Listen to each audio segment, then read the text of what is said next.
Blackmagic Design has always been a company that creates incredibly capable products at industry-shocking price points. Their Pocket 4K, released in 2018, may be their biggest industry disruptor to date, but in true Blackmagic Design fashion, they didn't stop there and they released the 6K not that long after, which was a bit of a surprise to us all. The question that I've had up until this point is the 6K worth the upgrade from the 4K? So I've owned the Pocket 4K since it was first released, and it's a camera that I quickly fell in love with. And as an Ursa Mini Pro owner, I found myself reaching for the Pocket over the Ursa in a lot of different situations. When the Pocket 6K was released, I was first off surprised and secondly intrigued. At almost double the price of the 4K, the biggest differences with the camera are the obvious resolution bump, the larger Super 35mm size sensor, and the EF mount.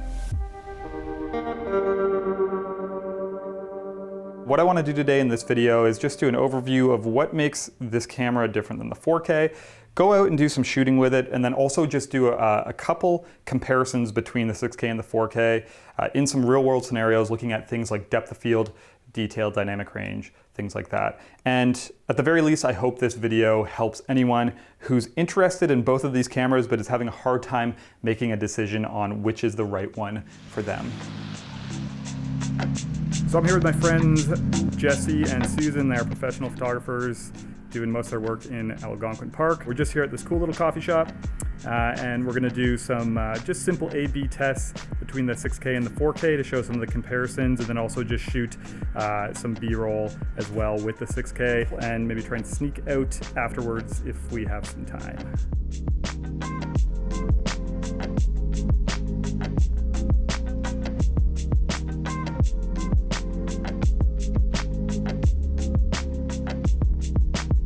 So the Pocket 6K, obviously the exciting news when this camera was released was the ability to record in 6K resolution, including RAW at 50 frames per second internally, which is pretty awesome. On top of that, the lens mount had been changed from micro four thirds to Canon EF, and then the sensor size was bumped up from micro four thirds to just about Super 35. So all really exciting things. Are they necessary? Again, that's really going to depend on what you're looking for as a filmmaker. When it comes to body design, both cameras are pretty much identical, other than the lens mount on the 6K is quite a bit longer than the micro four thirds lens mount, but the button layouts, the body design, the screen, everything else is the same, other than the 6K being just a little bit heavier than the 4K. On top of that, Blackmagic is claiming the same 13 stops of dynamic range for both cameras, and they both have the Blackmagic V4 color science. So let's start with the resolution.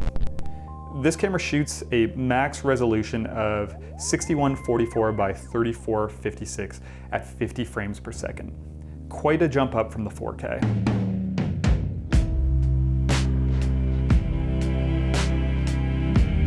So I think it's safe to say that not a lot of people are shooting 6K and also delivering in 6K. I know for me a 4K deliverable is more than enough, but there are other advantages that come with shooting 6K. One of them is that it gives you lots of room to crop and reframe and post if you need to. And then also downscaling a 6K image to 4K is going to give you a little bit more detail. So while we were out, I did do a comparison between the two cameras, both shooting Ultra HD ProRes, and I gotta say I definitely did notice a difference between the two when I reviewed the footage. So the first clips we're gonna look at are just the originals at 100%, and with the YouTube compression, you're gonna be pretty hard pressed to notice a difference between the two just looking at them like this. And now we're gonna look at a 300% enlargement from each. So first up is the image from the Pocket 6K, and a great spot to look is to the right of the frame where there's this tree trunk with the small little branches. And then here's the frame from the 4K clip. And if we look in the same area, you can notice that in this clip that the detail is definitely a little softer and that it's not resolving it as well as the 6K. That being said, I've included a download link in the description to the two original clips, and I would definitely recommend downloading them and taking a look so you can look at the uncompressed versions, and that's where you're probably going to really notice the most difference. So the 6K definitely produces a nicer Ultra HD image, which makes sense because it's down-resing it from a 6K sensor. But for me, I feel like we're almost splitting hairs, even though I can notice a difference between the two. I don't know how much that would sway me towards the 6K. 6K footage is going to bump up your storage needs quite a bit, so that's something you definitely have to keep in mind. I know for me as a documentary filmmaker, storage is really important when I'm out shooting, so that's one of the reasons why this camera may not be for me, but we'll touch on that a little bit later. When it comes to frame rates, the camera can shoot at a max of 50 frames per second using the full sensor, and it can shoot at faster frame rates, but you'll have to crop. For 60 frames per second, you'll have to use a smaller sensor crop of 5.7K, and if you want to shoot at 120 frames per second, you'll have to crop to 2.8K. Regardless though, still pretty amazing features packed into such a small camera for such a cheap price. The Pocket 4K has also always had pretty amazing specs, especially for the price. And the cool thing is, quickly after the 6K was released, Blackmagic Design treated us 4K owners to a pretty awesome firmware update that unlocked even more features inside of this camera. The camera is now capable of shooting 4K 241 at 75 frames per second, 2.8K anamorphic up to 80 frames per second, and 2.6K at 120 frames per second, also at a crop. Pretty awesome for a firmware update, and it now actually leaves the 4K as the camera that shoots higher frame rates. How much that matters, again, is going to come down to the type of work you do, but for me it was definitely a welcome addition. The next thing I want to talk about is dynamic range and color. And what's interesting is that Blackmagic claims the same 13 stops of dynamic range for both cameras.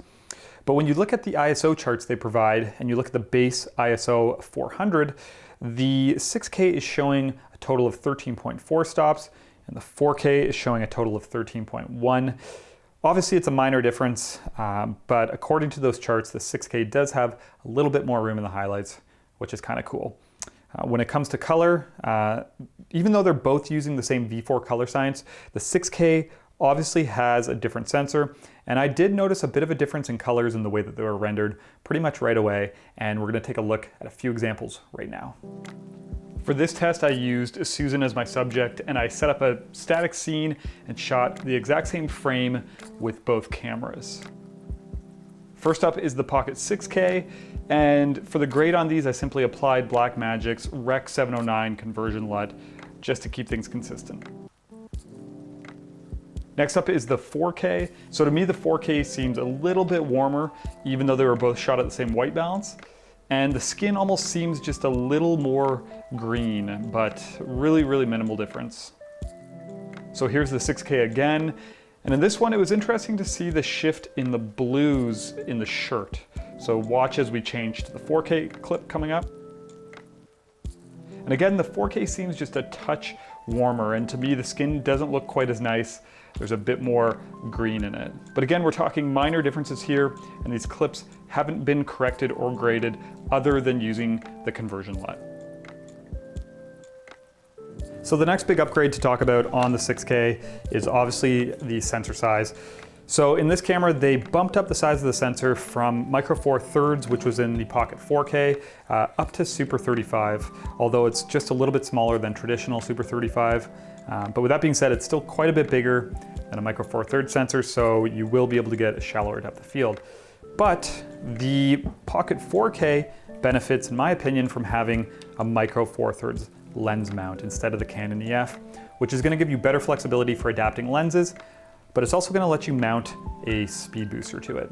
And that brings the crop factor down from the original size of 1.9 to 1.35. The crop factor of the 6K and its Super 35mm sensor sits around 1.56, so the micro four thirds with the speed booster actually ends up being a little larger.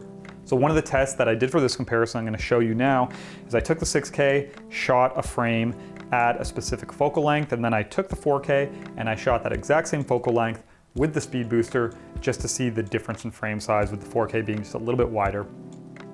So we're back to the same frame again with Susan, and this one is on the 6K full sensor at 35mm. And now we're going to go to the 4K at 35mm. And this is full sensor DCI with the Metabone Speed Booster 0.71. And you'll notice that it's definitely wider than at 35mm on the 6K. So interesting to see the differences between the two. The one thing that I do want to mention though is that for me, the Metabone speed booster is a must. It's what I run on my camera all the time with EF mount lenses. And the version that I have, I think was close to $1,000. It's the Ultra with the locking EF mount. So even though the 4K is like half the price of the 6K, if a speed booster is going to be a must for you, it does increase the price of the camera and bring it up pretty close to the total cost of the 6K when you're buying it. So with both of these cameras, you can shoot in Blackmagic RAW or in ProRes, although there is a difference between the two. So with the 4K, it doesn't matter if you want to shoot, say, HD 120 or you want to shoot 4K DCI at 60. You can do that in either Blackmagic RAW or ProRes, any quality. When it comes to the 6K though, if you want to shoot in 6K, you can only do that using Blackmagic RAW. And if you want to shoot in 4K, you can only do that using ProRes. You can't shoot 4K in RAW. When it comes to ProRes on the 6K, you can only shoot 4K DCI, Ultra HD, or HD. Any other mode you have to shoot in RAW, including 2.8K, 3.7K, and 6K. For me personally, I love Blackmagic RAW. I shoot 75 to 80% of my work with it, but it is nice to have the option to shoot ProRes for those times where I'm just handing footage off to a client and I don't want to have to worry about transcoding and things like that. So that's a bit of a downside for me, just knowing that depending on what resolution I want to shoot, I'm going to be locked into a specific codec, either Blackmagic RAW or ProRes. So those are the big differences between these two cameras, and I hope that this video helps anyone who's maybe stuck trying to decide which one is the right one for them. And as I mentioned many times, I think they're both great cameras. It just all comes down to how you work and what features you're after. And I know for me, it's a really exciting time just knowing that this type of technology is available for such a cheap price point. I mean, the fact that we can get a 6K RAW Super 35mm sensor cinema camera for $3,300 is pretty awesome. So regardless of what camera you choose, the one thing I can guarantee is that neither one of them is going to be the limiting factor in your next production.